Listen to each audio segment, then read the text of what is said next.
Interrupt your answer. I didn't cut you short because I wanted to let you make your case.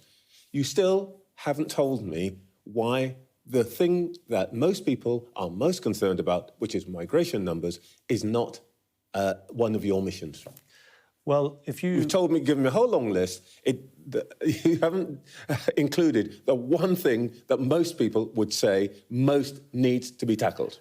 Fear not, the document that we're going to publish this week will talk about migration, both legal and illegal. We've set up a new secure border command, which we said we would at the election.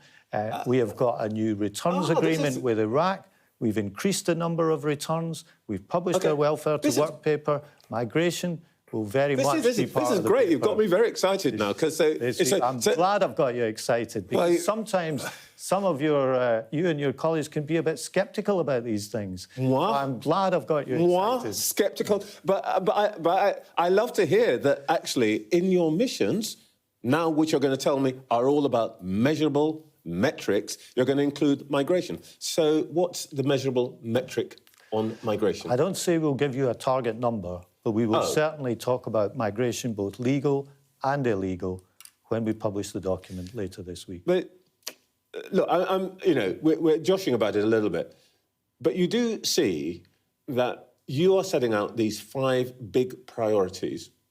You're now saying that the signal that they're priorities is that you're tying yourself to numbers and time scales. The one thing that you're not doing that on is the thing that most people care most about other than the cost of living, immigration. You can see why there's a problem here. I don't think it's the same thing because the amount of migration you need will ebb and flow depending on how your economy is doing. And I think just setting a number and saying that's the magic number. Let's say it was 100,000 or 200,000 or whatever it was.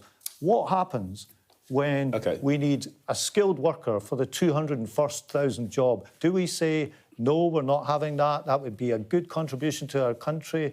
It's not the way to do it, but we do want legal migration to come down. We do want to train more of our own workers. We do want to get more people off welfare and into work. You do know that no targets could be read as no limits, but let's not go on, because I want to ask you about a couple of other things.